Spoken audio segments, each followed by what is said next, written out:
Bumblebees are in decline. Changes in agriculture, especially in the last 40 years, mean there aren't enough wildflowers in the countryside to meet their nectar and pollen needs. And yet we rely on these insects to pollinate our fruit and vegetable crops, a service worth millions of pounds to the economy. Fortunately, garden plants also provide nectar and pollen. With careful planning, gardeners can grow a succession of plants so there's always something in bloom from early spring right through till October. This is particularly important in spring, when flowers seem to come in waves. Without nectar, bees face starvation.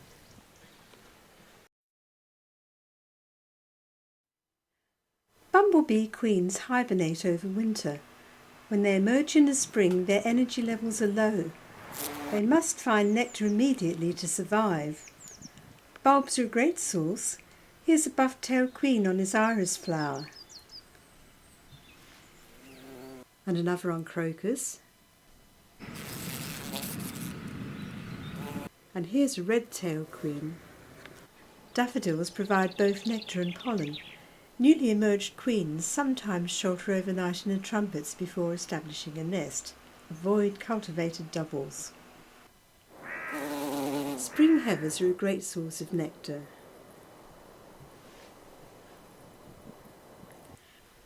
Rosemary, winter honeysuckle, sweetbox and primroses provide nectar in the early spring and last for many weeks.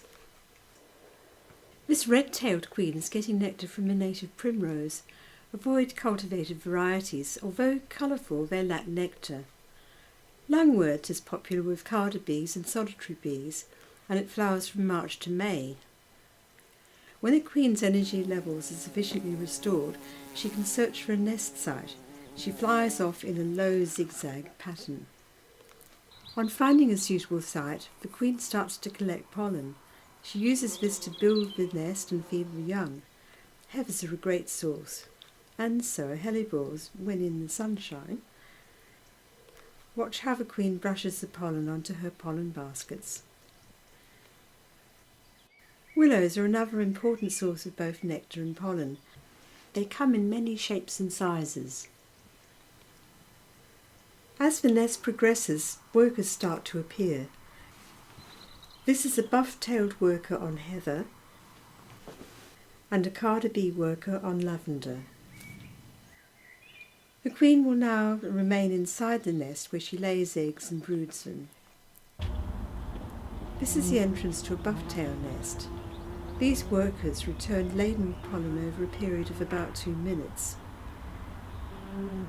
Note the huge pollen baskets on this bee, and a couple of minutes later some flew out again.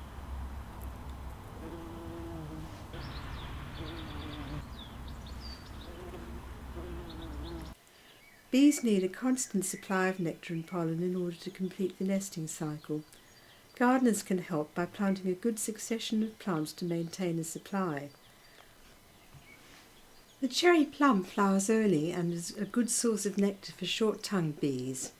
Wallflowers or breccia, love in the mist and honesty, provide nectar and pollen from March to May. Phacelia, which is often grown as a soil improver, is very valuable and can be grown in succession from March till December. Bumblebees are important commercially as they pollinate fruit trees such as apples, cherries, plums and quince. They also pollinate soft fruits including gooseberries, raspberries, strawberries and currants. The flowering currant is attractive in gardens. Bumblebees pollinate many vegetable crops such as broad beans and oilseed rape, which is a brassica. As the spring moves along, the number of flowers suitable for bees proliferates. Some excellent plants include azaleas. This is a garden bumblebee. Comfrey will flower for at least a month and provides nectar and pollen for both long and short-tongued bumblebees and some solitary bees. Most common bumblebees visit comfrey. The one exception is the red-tail, which needs something to land on, like with Circeum. By mid-May, the first new queens appear. This is an early bumblebee queen on bluebell. And here's the early male on campanula. Flowers in the pea family, such as vetches, clover and broom, also provide a rich source of nectar and pollen.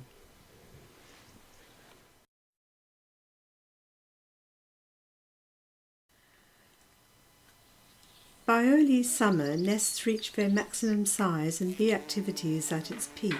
Garden bumblebees are busy on foxglove and aquilegia.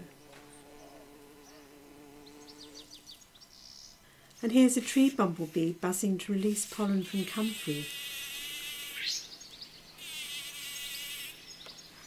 And another buzzes on a rose.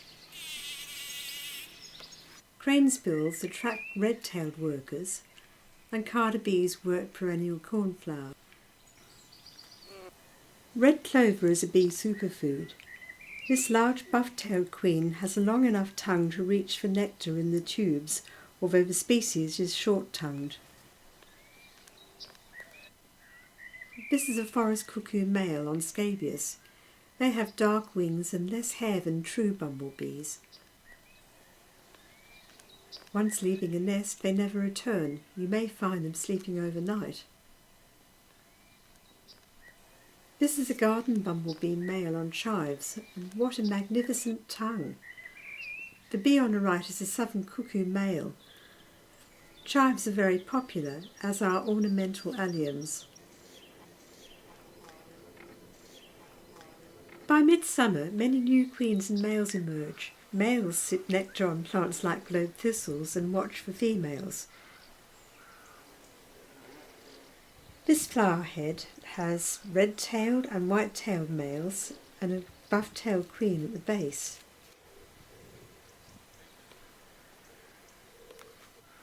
Here's a white-tailed male on Iridion. Hollyhocks are favourites with buff-tailed males. This chap doesn't know what to do with all the pollen. Males don't return to the nest. Some spend the night inside courgette flowers. New queens that have mated need nectar to fatten up before hibernation. Lavender, verbena and heather are all very popular.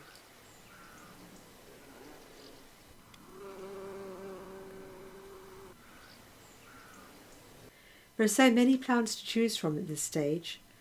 Cardoons, thyme, honeysuckle, buddleia, nasturtiums, they're all valuable. And many flowers that are good for bees, like this coneflower, also attract butterflies.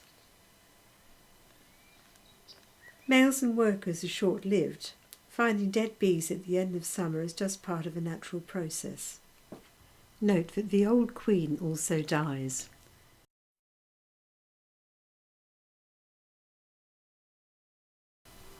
By autumn, most workers have died. A few rather faded males, like this red-tailed male and this faded carder bee, persist. Queens busy themselves sipping nectar. They must build up their fat reserves before winter. Heather's popular, and so is sedum.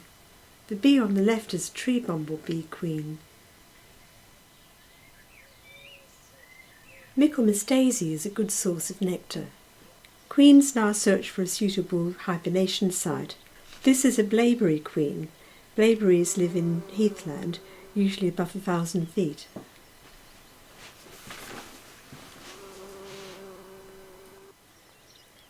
She's found somewhere and is beginning to dig.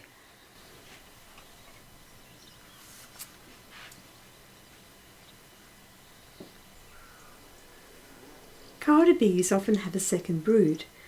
These new males appeared in early September. They look very fluffy and handsome. The new queen is collecting pollen from sisters. She needs this for her ovaries to mature. She'll hibernate soon. The males continue to sip nectar and look for females right through till October.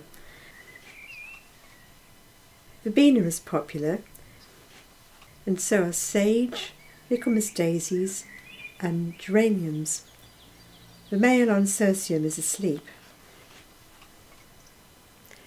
There are, of course, many more flowers that bees like.